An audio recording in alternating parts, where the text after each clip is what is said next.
Scattered throughout Alabama and our world as well, there are places that hold strange unknown powers and secrets. Some of us have been fortunate enough, or perhaps unfortunate enough, to encounter these places. They are mystical, magical, perhaps enchanted, and sometimes cursed. They are known as vortexes, portals, doorways, passageways to other worlds and other dimensions, to times in the past or to times in the future. For the most part, they lay hidden, lurking deep in the shadows. So ask yourself before you make this journey tonight, can I handle the truth? But once you find the truth, your life is forever changed. You are now about to cross into the shadow regions, where reality and the supernatural mingle. Well, hello and welcome to this edition of Alabama Adventures. Tonight we take a little trip through the shadow regions. Have a little something I want to talk to you about that is very uncommon, or at least it has been for me. Many years ago, probably 25, 30 years ago, I'd have to check my dates in my files to get the exact date. I had someone to contact me and tell me of a creature they had seen that wasn't supposed to exist. Just like Bigfoot. And Bigfoot's not supposed to exist. He's not supposed to be here. But a lot of people have seen him. A lot of people have videoed him. I have. A lot of people have made photographs of him, as I have. I can understand science not just jumping on the bandwagon and saying, yeah, just because you saw it or something like that, it's real or whatever. They do need proof. That's what I tell a lot of people. Don't believe anything until you see it for yourself. As for people that don't believe in Bigfoot, there's nothing I can say to convince them. And if you believe in Bigfoot, then you already have enough proof that you need. So anyway, let's get on with tonight's video. And as I always like to say, from the tail end of the Appalachian Mountain Chain in the heart of the South, this is Alabama Adventures.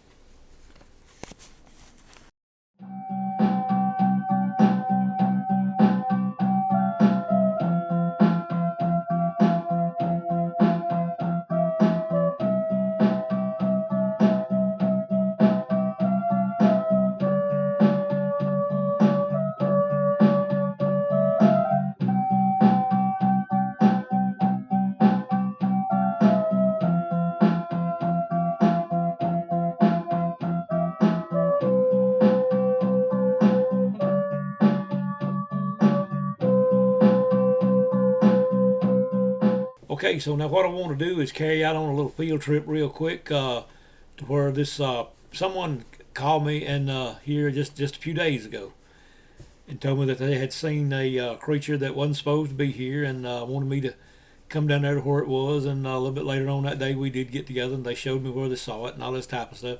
And that's what we're going to do. We're going to take a little drive down there so I can kind of show you the lay of the land. A lot of times a picture is worth 1,000 words, and the stories work out a little bit better if you kind of got an idea of where it's taking place. I received, as I said, a report of this about 25, 30 years ago. I did make some notes on it and I filed it away in my files, and I didn't think I would probably ever do a video on this particular subject. But anyway, I have had this almost exact same sighting here just in the past few days, as I said. And I have some other things I want to talk about that I will explain a little bit better as we go along that pertains to this particular time period. We're going back in time today, not back 1 million years BC or anything like that. We may go back as far as 80 million years BC, but I guess all of you still remember the Raquel Welch movie that came out in, I believe, about 1966, 1 million BC. And here's the poster that was out in front of a lot of theaters back then. And I had a poster very similar to this. Of course, back then in the 60s, all the posters you could buy just about were black and white.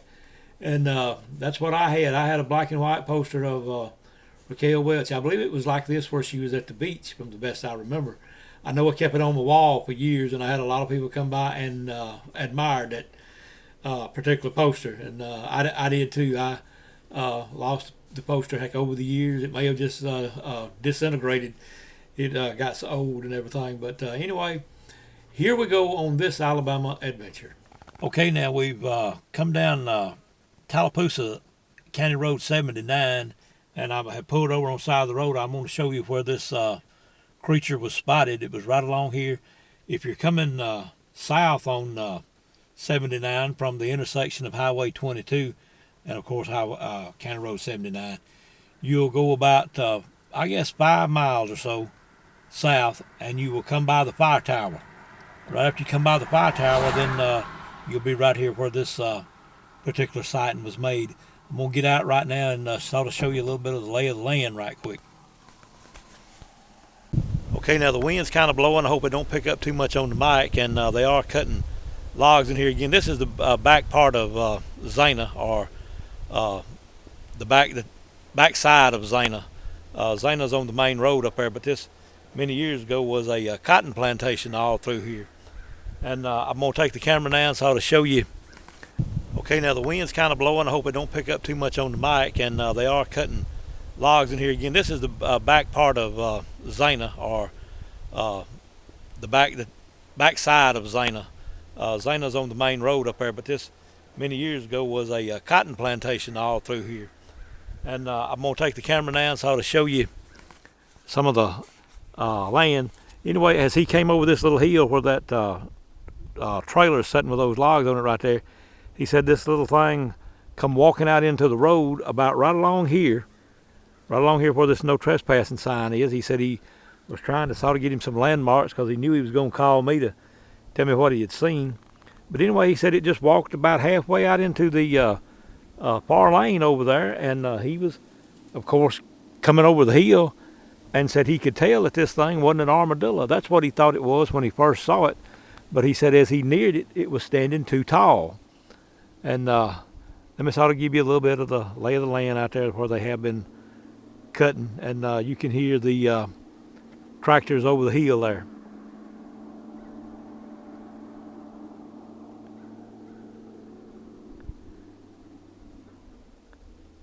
But anyway, I just sort of wanted to bring you down here so you would kind of have an idea of what this place looked like. On this side, it is considerably thick woods, and then right across the road, you can see they have done some logging about a year or so ago, and now they're back in here again, cutting a little deeper. Okay, boys and girls, we're going to take a little quick break, and I'm going to try to sell you something. It don't matter where you go or what you do or what you look at. Somebody's always trying to sell you something these days. And anyway, I want you to look at our new t-shirt design. This is t-shirts that have just come in this week. We'll have them on our website, AlabamaBigfootSociety.com, on the items for sale page. They range in from sizes from small to 3XL. Now, the 3XL will be a little bit higher than the other sizes. They're going to be $19.99 a piece, except the 3XL. So anyway, you'll look great in this for a birthday present, or just to give to someone, or to wear yourself whenever you're out looking for Bigfoot. Hope you buy as many as you can afford. All right, so we've got back to the studio, and we're going to begin this story. I'm going to, of course, change the names here so we won't know exactly who I'm talking about, because we do like to keep identity secret here at Alabama Bigfoot Society. So anyway, I'm going to call the man Charlie, and I'm going to call his wife Nadine.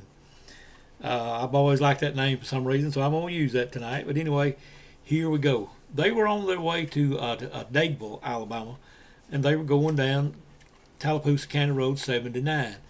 And as I said earlier, they had just went past the fire tower and was going on down the road toward intersection of Highway 49.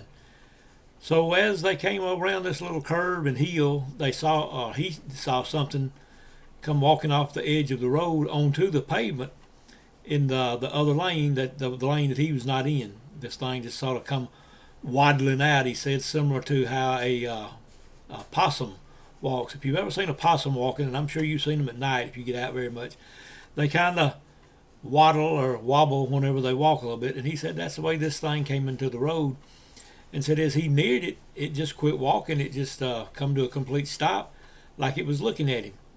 And he said, I know I compared it to a possum waddling, but he said it reminded him of an armadillo to start with, but it was not an armadillo because its legs were too long. And if you've ever seen an armadillo up close, you know they don't have very long legs, and they stand pretty close to the ground.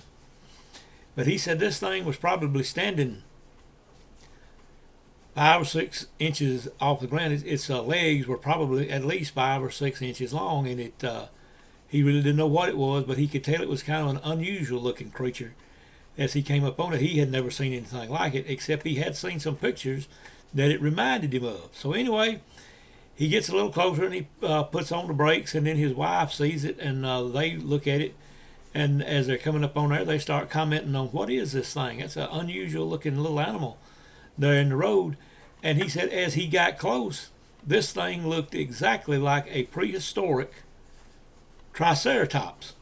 Now here's a picture of a triceratops. He said, of course, it was not, didn't appear to be a full grown one. It appeared to be a very young one. And maybe it had gotten away from its mother or wandered away or whatever, if that's indeed what it was. But he said the first thing it reminded him of was, of course, a triceratops. He knew it was a dinosaur looking like creature. But he said the first thing it reminded him of, many years ago in the 60s, he also used to watch a cartoon called the Herculoids. And on there they had this animal that was very similar to a triceratops that they rode, and it protected them, and it helped them in their adventures and this type of stuff. I believe the man's name on the Herculoid was Zandor, I believe. I do remember his wife was named Tara. Whoever did the artwork on her did an excellent job. She was pretty sexy looking woman to me back then whenever I was young. And anyway, well, she still is now whenever you look at the pictures. A very good looking rendition of whoever his model was that he was using for her back in those days. But anyway, we get on to something else. Of course, here's a picture of the Herculoids. And this tundra was what this triceratops looking creature was on the cartoon series. Of course, they had some other animals that helped them, as I said, on their show and everything, or that was with them on the show, whatever you want to call it. I know it's all fantasy and cartoon, but anyway, I enjoyed it. I said if I could find it, I would still watch some of them now. But he says as they neared this thing, he slowed up a whole lot so he could get a better look at it, because he was thinking, this thing can't be alive. It's been extinct for like several million years. But he said it actually had horns on its face, and a little small horn on its nose, just like a real triceratops. And he knew it was real because this thing was walking. You could tell from the way that it walked that it was a living, breathing creature of some kind. But anyway, he said they didn't try to catch it. He didn't try to run over it or anything like that. He said he just stayed in his lane, and it stood about middle ways of the opposite lane and just sort of looked at them as they went by. And he said as they went on down the road, that he sort of kept an eye on it in the mirror, and said as they went on, this thing stood there for a little bit, but the further away they got from it, said it began to walk on across the road. So anyway, that was a sighting of a creature that is not supposed to have been here for several million years, but now there is a possibility that it could be, and I'm going to tell you why right now. Now, over the past 100 years or so, there have been several animals that have supposed to have been extinct, prehistoric animals, that have been rediscovered. One of the most famous, I guess, I heard Mr. Spock, of course he was using his real name on this particular show, Leonard Nimoy, in search of, back in the late 60s or 1970s, I can't remember exactly when that came on. But anyway, one of the first creatures that he talked about that was supposed to be extinct and wasn't, was a fish called a coelacanth. Now, coelacanth isn't spelled like you would think it is. It's spelled wrong. It's I'll get Dorothy to text the spelling on the bottom as you look at this picture of a coelacanth that was supposed to have been extinct for like 30-40 million years, and then all of a sudden they were rediscovered down close to the bottom of the ocean. So that just goes back to what I was talking about a while ago about scientists. They are very highly educated. Sometimes they do make mistakes and that type of stuff, as we all do, and I don't hold that against them.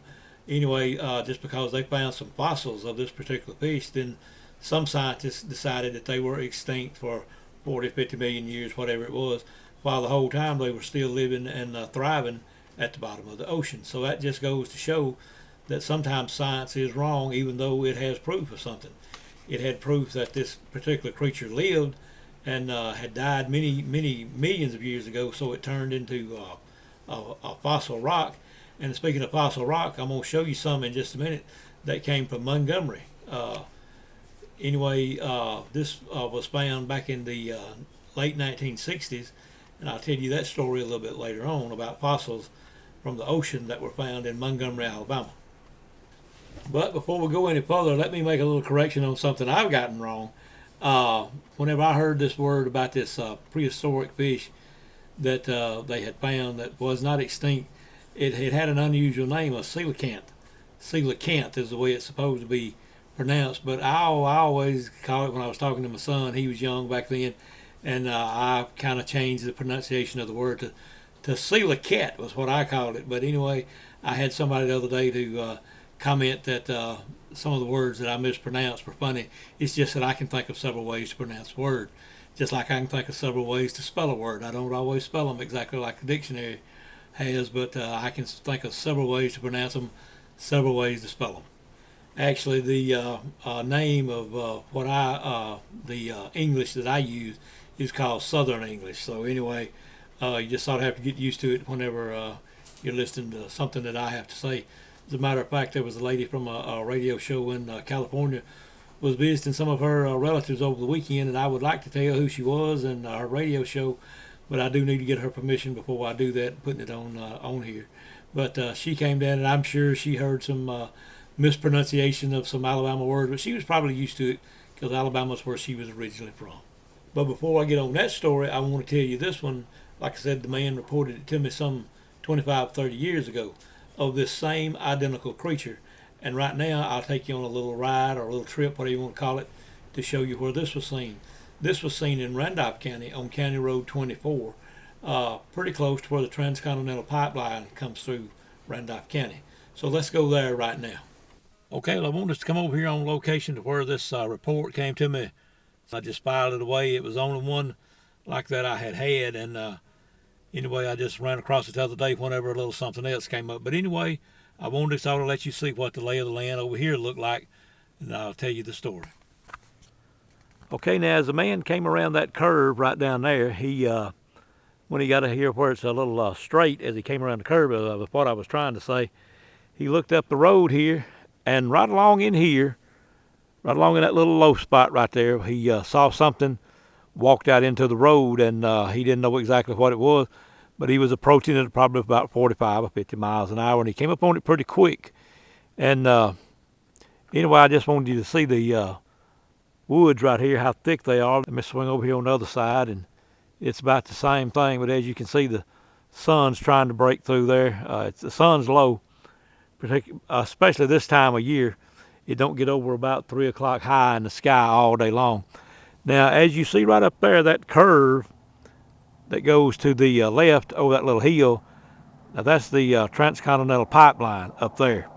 And anyway, got somebody coming, so let me pause a minute. There they go.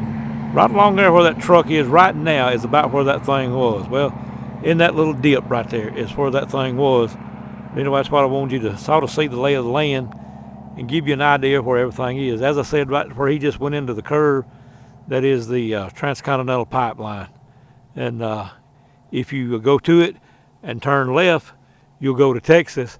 And if you turn right, you'll go up north to Massachusetts or New York. Not exactly sure where it ends up through there, but it comes through this little neck of the woods on its travels up there. So, okay, now let's get to this story. This was the first sighting that I had of a prehistoric creature many years ago. Now, what the man told me, and I was trying to think of a good name for him, so I'm just going to call him Emery.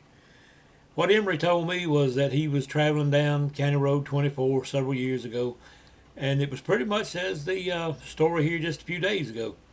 He came around the curve.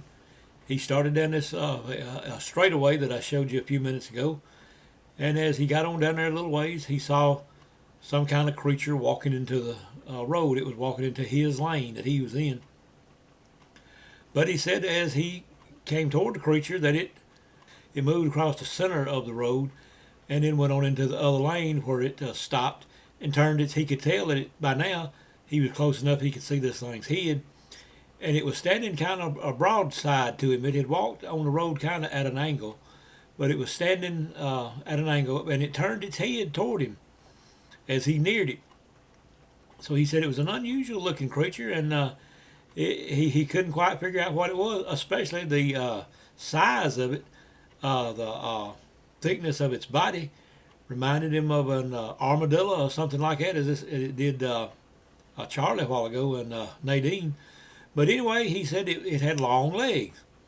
It probably stood 4, 5, 6 inches off the ground, and said as he neared it, then he could tell that this thing had a I'm not sure what you call it back there on the back of its head. It didn't look like a normal head, like an armadillo. It had this piece of skin or bone or whatever it is under there that flared up behind its head like a hood kind of. And he said he slowed down and took kind of went off the road there with two wheels on the passenger side, and was slowing down to where he could see it good. And said this thing just stood there. It didn't seem like it was afraid of him or the vehicle or whatever. But he didn't want to run over it because he didn't know what it was. But he said it could have had a hard shell or something, which he said that it pretty much looked like it had a hard leather-like body, or maybe the body was like an armadillo shell or something. He really couldn't tell as he passed by. But he said he could tell that this thing looked like a dinosaur.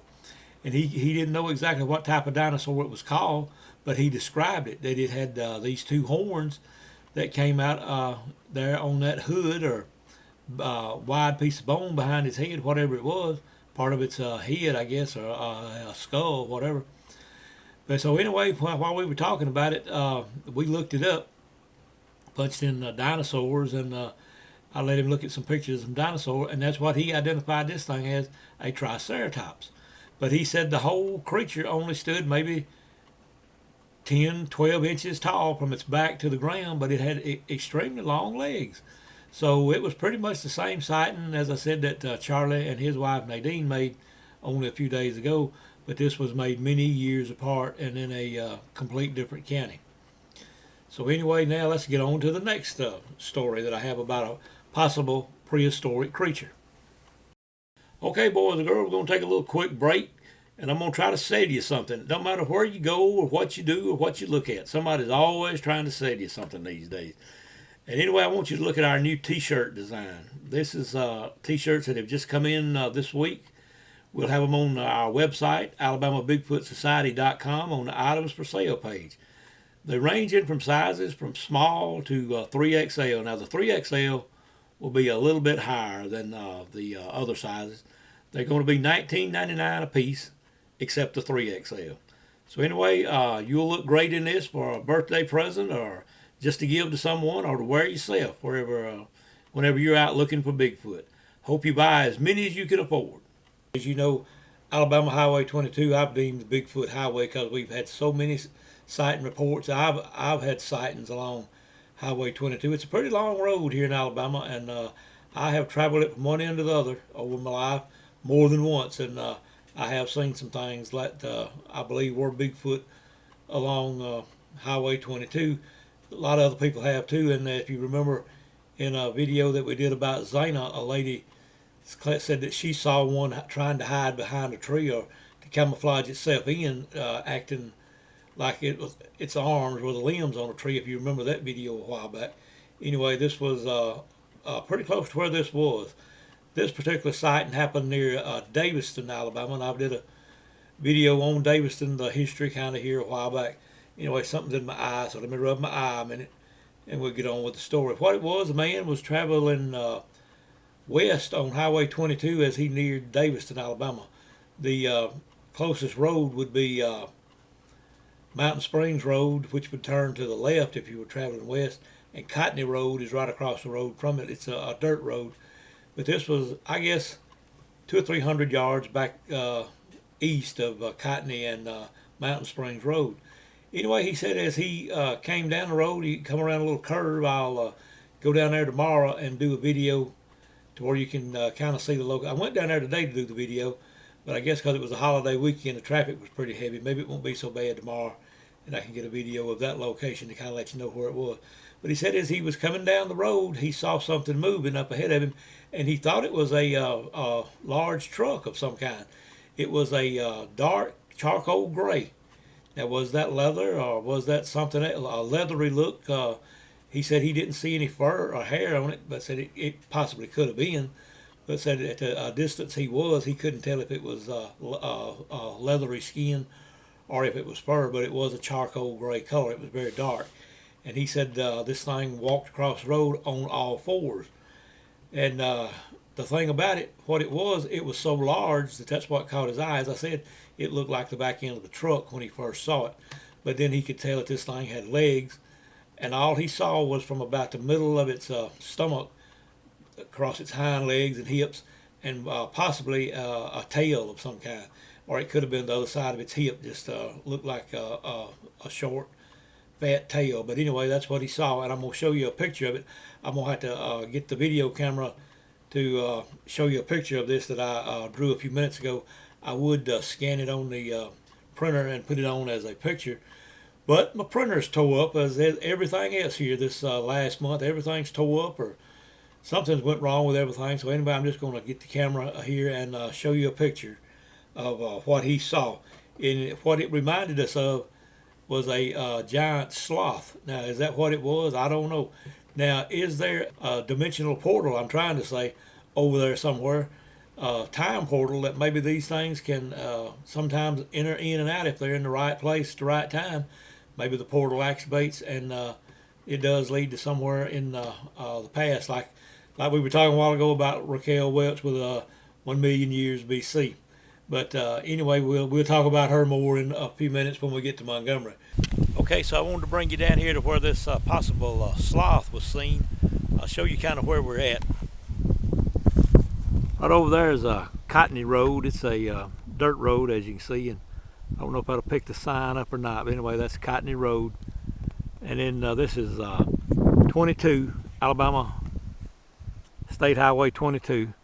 And right over here you can see this is Mountain Springs Road right here. It's a paved road right through there, and there's an old house that's there and an old store building right here, but the sun's right there, so I won't shine it. Right there where that vehicle's coming over the hill is where that thing crossed the road. You can look down through here and see that power pole. Then there's another one about right along in there, and it was right there on the top of that hill. Now where this thing walked across the road as he was coming this way. It walked into the woods on this side of the road over here. So anyway, that there will let you know exactly where it was, and pick up some people that's just got to be on video this afternoon. So anyway, that's where the possible sloth was, and we'll get on back and try to finish up the video. Okay, now here's a picture that I did just a few minutes ago to put on here. I have another one that's in my file over there, but I don't feel like going through files right now. But anyway, this is what he saw from about midway of this creature back. And like I said, when he first saw it, he thought it was a truck that was in the road up there on this little hill. And here it is. You can see the foliage on either side of the road. It had came out of this side and walked across the road. And this is when he saw it at about this point. And it walked on into the foliage over here on the other side, which was kind of more up a hill than what I have got drawn here. But I was just trying to draw it quickly. If this don't pick up real good, I may have to get Dorothy to scan the picture for me and put it on. I would scan it, but scanner's tore up right now. So anyway, we just do it this way. He said from the top of its hip up here to the pavement, which this would be the road right here. He said he estimated this thing to be somewhere around 9 to 10 feet tall, this thing's hip, and said it had humongous legs. And this part of its stomach was very large. Back here was a very large part of its leg, which it would have to be to support a creature that size if it was 10 feet tall. There's no telling how long it would have been or tall if it could have stood up on its hind legs. But this is what he said that he saw that day. And was this a giant sloth, another creature that's supposed to be extinct, a prehistoric, getting tongue-tied here tonight, a prehistoric creature that is supposed to be extinct. And you know, I don't know a lot about what's going on with the government. I have heard that they are doing some experiments trying to open wormholes or black holes or portals or something like that. And could they possibly have done that and let some of this stuff in? Is that where some of the stuff that we're seeing now is actually coming from. Is from some portals that have been opened that should not have been, and like the shadow people, UFOs, and now these prehistoric creatures that are being seen around here. Is that what's happened? You tell me what you think. Okay, so now here we go on another little segment of our video, and yeah, I know I change clothes a lot in these videos sometimes, but I don't do them all at the same time. Sometimes it takes me a month to get a video together, and that's kind of what this is. Uh, Several days later than from that last little segment. Anyway, what I want to talk to you about right now is some other, I guess what you would call prehistoric animal sightings. Here a while back, it's probably been 20 years ago now, over in Georgia, there were several sightings of these big birds over there. And we did carry some drawings and some pictures of some prehistoric birds, because that's what were being described that these people were seeing as they drove down the road, or some of them would be in the woods hunting. Some of them saw them from their backyard, or where they live, that type of stuff.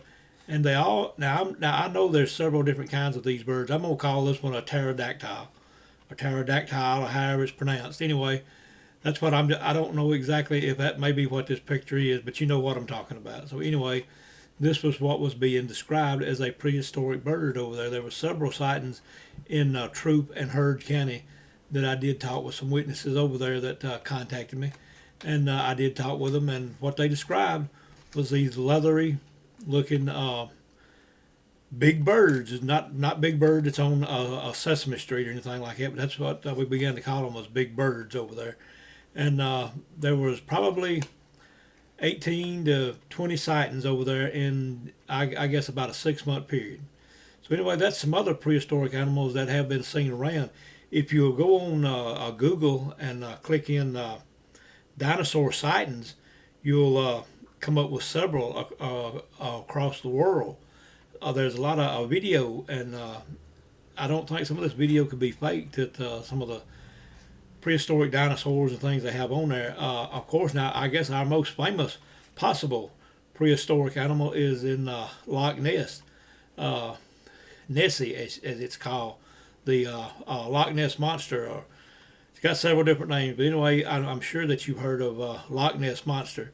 Also up in, I believe it's on the border of Canada and the United States, there's a lake up there, Lake Champlain, and there's also this prehistoric looking creature that's been spotted in there, and some videos and some pictures have been made of it over the years. Some of them color pictures, very good pictures of a champ is what they call this particular prehistoric creature. So there are other sightings of prehistoric creatures around, and no, I'm not just getting old and losing my mind like a lot of people think now. I've got to get back to Walmart and get me some Just for Men and get back in my beard, because everybody talks to me and treats me like I'm a child, and right now, because I have gotten old, that's the way people do, a lot of old people these days, and it's a very sad thing. But anyway, I got to get some dye back in my beard and hair so I won't look so old. Alrighty, now let's take a little trip down to Montgomery, Alabama. Montgomery, Alabama is a place that we used to visit pretty often back when I was a young boy. And I remember coming through there in the mid-1960s.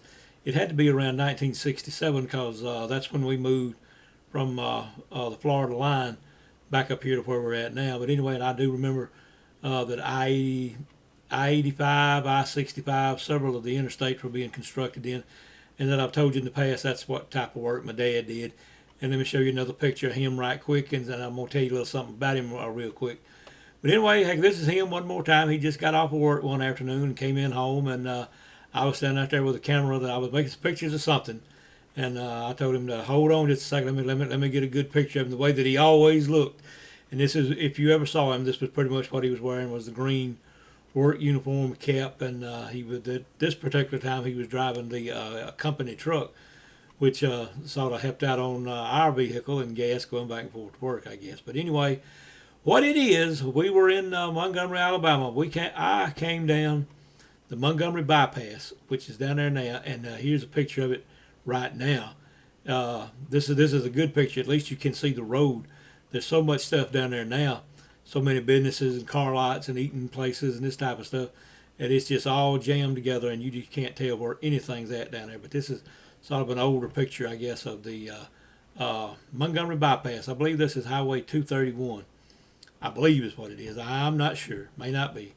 Anyway, if you are worried about it, you can always look it up on the map or Google it or something.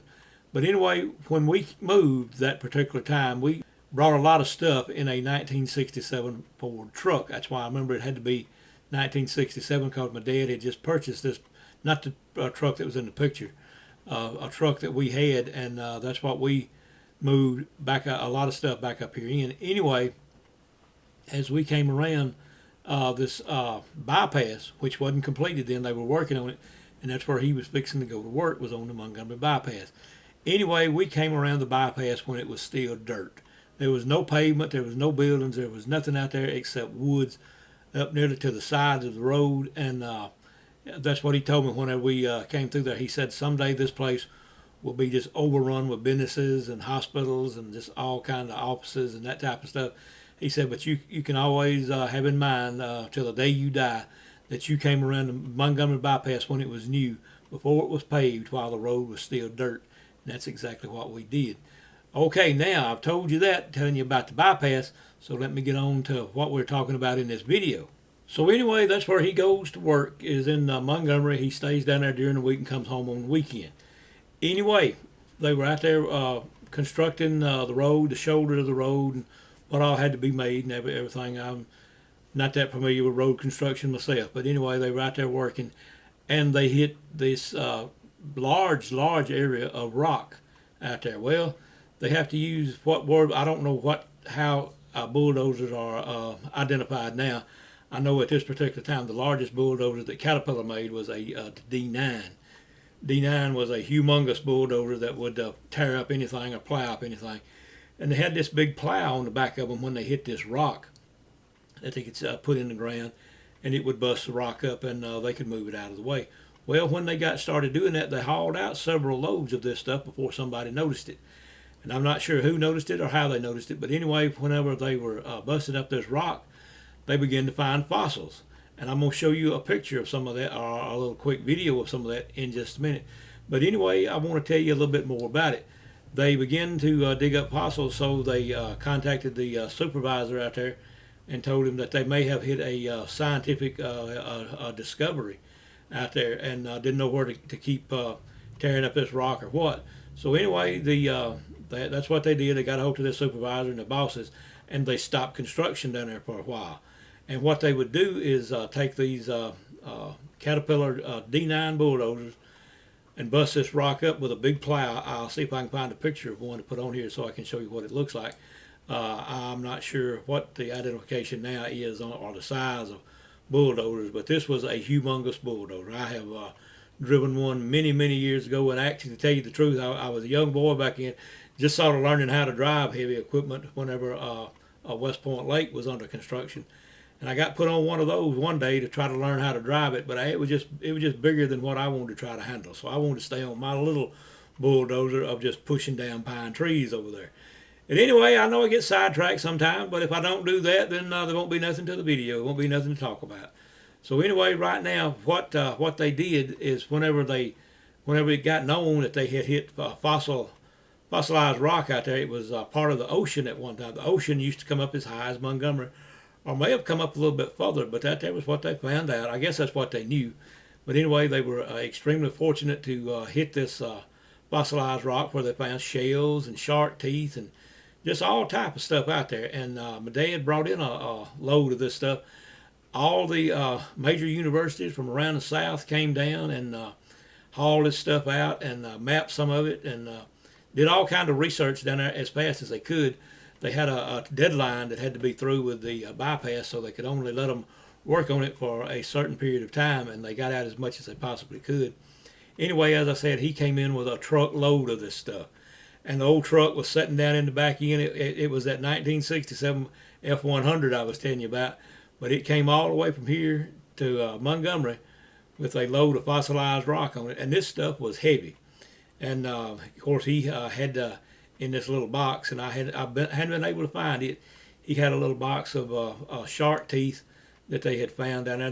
Now they weren't very big shark teeth, but they were fish and shark teeth that they had found that had fossilized. and we had as I said, a truckload of these fossil rocks, and I gave some to the school, I gave some to my friends, I gave some to the college over here, and I'm down to about 2 rocks, and I'm going to show you one now. Alrighty, now this is a piece of the fossilized rock that came from the bypass down in Montgomery. And as you can see, there's some fossilized shells and that type of stuff in this rock. It's not very well balanced, but anyway, let me sort of turn it over here and give you another shot of this side and lay it down. This stuff is heavy. It's heavy as a chunk of concrete or heavier. And you can see a few little fossilized shells in there. And let's see if we can get the bottom side of it under here. There's fossilized like shell or the imprint of one. Anyway, I've got another one right here. It's a smaller piece of it that maybe you can see a little better. Right here you can see some fossilized shells and that type of stuff in it. And let me just turn this over. We had a truckload of this stuff, and now I'm down to only these 2 pieces were all that I found. But I am going to go look one more time for that little box of shark teeth and see if I can find them. If I can, I'll put them on here. Now, as I said earlier, a lot of the universities came around. I know Auburn went up there, Alabama, Georgia. I believe Florida. I'll say it right in a minute. I believe Florida came up there too and did as much excavation and research as they possibly could do. And like I said, until I got close to the deadline when they had to get finished. Now I'm going to show you this right here. This is not a fossil. This is a tortoise shell that son found several years ago while he was hunting. He was out in the woods and he found this tortoise shell. I was very glad to get it. You don't see these very often, but anyway, rather than the thing being eaten up by squirrels or something like that, I keep it on a shelf here in the house now. But I want to show you that, and let me get that out of the way and show you one other thing. Let me get the wrinkles back out of my towel, so it'll look pretty. Now here is a fossilized turtle, a whole fossilized turtle. It's hard as concrete, hard as a rock. Anyway, let me show you him. Now, that's really not a fossilized turtle. That's a yard ornament that a friend of mine gave me. I had bought some yard ornaments at her business a while back, and I asked her how much did she want for the little turtle. She didn't have a price on him, so I said, how much you want for the little turtle? And she said, I'll just give him to you, but this is not a fossilized turtle. It's just a concrete yard ornament. Okay, now for the last segment of this particular video, I'm going to tell you about something that a friend of mine found a while back. He came by the house a few weeks ago after I had got back home and everything, and said he had a couple of things he wanted to show me, and one of the things he wanted to show me is what I'm going to tell you about now. I decided today, since it was a pretty day and it wasn't real cold, that we would come out on location over here to where he actually found what I'm going to be telling you about in just a minute. Let's get outside and I'll show you a little bit of the woods right quick. I always like to look at nature and that type of stuff, and I hope you do too. All right, now I'm just going to sort of give you a quick little fan of this area right here. It was right along in here somewhere to where he made his find of what I'm about to tell you about. I know you're thinking, well, get on to what you're going to tell us so we can hear the story and everything. So that's what I'm going to do now. Anyway, this particular friend of mine, he had purchased this particular area of land several years ago, and that's where he and his wife had lived the whole time that he had worked, and now he had retired. And he sort of enjoyed getting out in nature. He'd watched some of the videos where I'd talked about getting out in nature and that type of stuff. And so that's what he wanted to do, was get out and just sort of walk over his land to see what it looked like. And after he got to doing that, he got to enjoying it pretty well. So just about every day he'd get out and make a little walk. Sometimes get out there and find something that caught his eye or whatever. This one particular day he was out walking around, and he saw this odd looking rock stuck up out of the ground. A rock came up into a cone-like point. There was about 2.5 inches of this rock sticking up out of the ground. So he just walks over to it and kicks it with his boot, and it seems like it's deeper in the ground. It's not just laying right on top of the ground. It didn't move whenever he kicked it. So he decided to get out his knife. He always carried a pretty good sized knife with him, and to dig this thing up. So that's what he was doing. He went to digging this particular rock, what he thought was a rock, up, but it turned out to be a seashell. a large seashell. I'm going to show you a picture of a seashell. I don't have a picture of the one that he found right now. I called him a couple of times, and I've been by his house a few times, and I hadn't been able to catch him at home. That's what I was wanting to do, was to show you the actual seashell while we were talking about it. But I guess he's been gone a few weeks. It's getting close to Christmas, so maybe he and his wife's out doing some Christmas shopping and that type of stuff. But anyway, that's what he found. Now, where did he find this? Well, we were talking about the ocean a few minutes ago. Came all the way up to Montgomery, Alabama. Well, now this seashell was found on up further north than that. So did the ocean at one time come on up to Chambers County? Because where he found this seashell, and it's a perfect seashell, was in the northern part of Chambers County. If you remember, a while back I did a couple of videos where I mentioned the little red schoolhouse was near Frog Eye, Alabama, which is up above Daviston. And I know I mentioned in some big towns that'll be easy for you to find, but it's just off Highway 22 and toward the Tallapoosa River was where he found this. But anyway, it was not close to the river. It was about, I guess, 5, 6, 7 miles from the river. But anyway, did the ocean at one time come up this far north, or was this a byproduct of when the flood hit the earth and everything was underwater? Did the seashell get up here then? But it was just kind of interesting that he did find a perfect large seashell like this one that I'm showing you, this picture of this one, this far north. I guess at one time the ocean did come this far north. Well, let me get on back toward the shack and we'll finish up this video. Okay, now as we get ready to end this video, let's run back down to the beach, because there's always some nice scenery at the beach. Oh yeah, just like that. But let's go back in time to the prehistoric beach with Raquel Welch.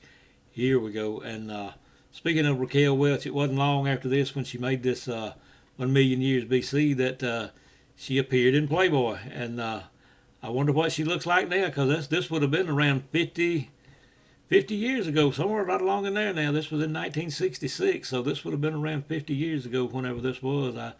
I'm pretty sure, though, she still looks good enough to be in Playboy or anything else. But anyway, what I wanted to talk about right there, what I found out about the fossils that I forgot to tell you earlier in the video, the fossils that actually came from Montgomery whenever the ocean or the beach was at Montgomery or near or maybe over Montgomery, that according to the internet, the information that I found on there, me and a friend looked it up the other night, see about how old these fossils were, and we found on there that they were somewhere between 70 and 80 million years old. And that's a pretty good little while for Montgomery, Alabama to be around, even though it was underwater 70 or 80 million years ago. Of course, now the city wasn't there, but you know what I'm talking about, that particular area, the land under there, and some of the fossils that still, there are probably other fossils other than just out there on the bypass. But anyway, some of those fish and shell that are fossilized down there now are somewhere between 70 and 80 million years old. And so I guess that about does it for the dinosaur sightings that I've had over my life, and one here just a few days ago.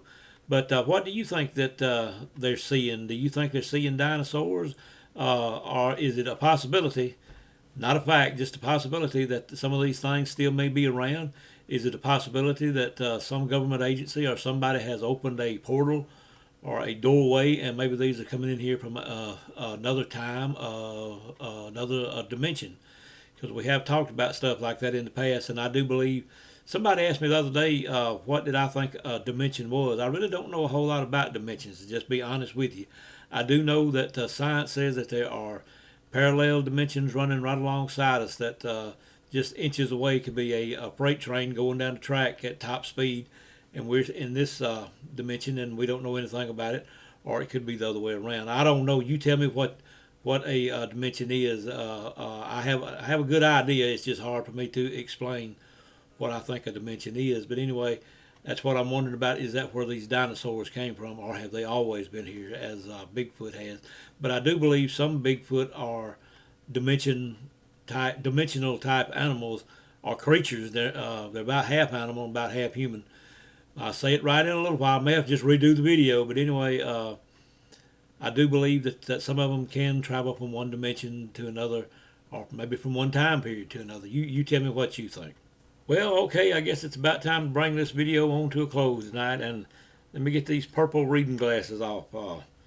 Here a few days ago, reading glasses I had were brown, and I was putting them on, and I broke one of the earpieces off. And anyway, here a day or two ago, I was in the grocery store, and I have a good deli in there, and I'd picked me up something to eat, and I'd walked on up to the checkout, and a friend of mine up there, run up on him, hadn't seen him in a while. And of course, we got to talking about Bigfoot and Black Panthers and everything else, and they have some reading glasses in there, and I didn't pay any attention. I just reached over to the prescription that I wear, strength or whatever you call it, and I just picked up a pair and kept talking to him, and walked on through the line and come on home, and I got them out and put them on. Didn't even pay any attention to them. Just got on the computer doing what I needed to do, and later that night when I went in the bathroom, getting ready to go to bed, I noticed that they were purple, and they are a bright purple. But anyway, they work, and that's the main thing. As you can see, I've got on my vest tonight. I came in. It was pretty chilly this afternoon. It's turned off real cold down here. It's Tuesday, December the 4th, 2018, and it turned off real cold down here today. And I already got a fire going, and it sure feels good in here tonight with that good wood heat. I know I'll sleep good whenever I finally get a chance to go to bed after a while. And I'm going to tell you about this vest right quick since I mentioned it. This is a vest that I made, and I know I have told you in the past I used to work at a shirt factory down there, and that's where I did some other sewing. I guess it was a good thing I knew how when I went to work down there. My mother had already taught me how to help her with sewing and cutting out patterns whenever I was younger and that type of stuff. And so anyway, I was dating a lady here a few years ago, and we were cleaning out her storage building. And this old corduroy coat, it was a extra large youth size corduroy coat in there. It was a thick coat, lined and everything, and it looked like the dogs had been sleeping on it for about a month or two. And I asked her, we were going to throw it away, and I asked her, I said, if you don't want that, you're going to throw it away, I'll take it. I think I can make a vest out of it. So that's what I did, and it turned out pretty well. The reason I liked it, it's the lightweight corduroy, as you can see here. It's not. It doesn't have the heavy ridges. This is what I believe they still call it. We used to call it baby corduroy that you could make baby clothes out of, and this type of stuff. It was real soft, and it wasn't real thick, and it's just good for small stuff like a vest.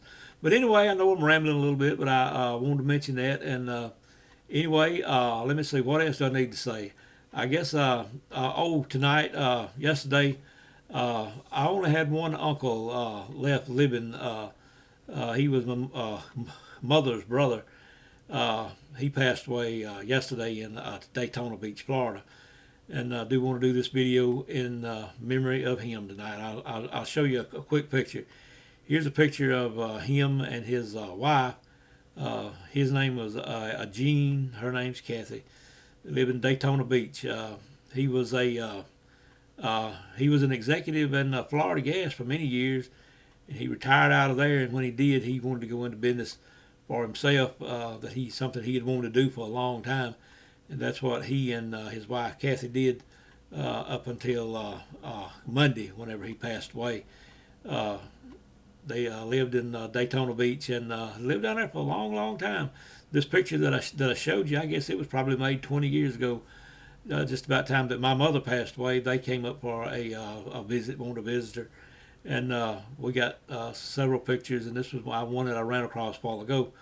I thought I'd show it to you since this is one of the few people that when I do a video in their memory or whatever, that I had a picture of him. But anyway, as I said, I'll show you this close-up of him, do this video in memory of Gene Tidwell, my last uncle. They lived in Daytona Beach, Florida. He asked that he be cremated and his ashes scattered in the ocean out there. So won't be going down for the ceremony. I wouldn't be able to make that trip. And but anyway, some of his family do plan on coming up to this area pretty soon. We'll all get together and relive some memories of him as soon as they get up and everything. I have some stories about him I could tell you. One in particular about my grandfather. It's a pretty funny story, and I'll have to put that on an upcoming video about a joke that he pulled on him one day. But anyway, I guess I had better shut on down and get on out of here, and you probably got other things to do. And anyway, just want to remind you that the Alabama Bigfoot Society is run completely out of pocket. And if you're in a position where you can, where you would like to make a donation, that would be very much appreciated. We take donations of equipment or money. And over the last few months, well, I guess a year or so, have had several people to send equipment and had several people to make donations, that type of stuff. I'm going to put some of those things on the video so you can see what all's coming in here. That we have got several things that I'm not going to put it all in one video. I'll just sprinkle it throughout some videos upcoming.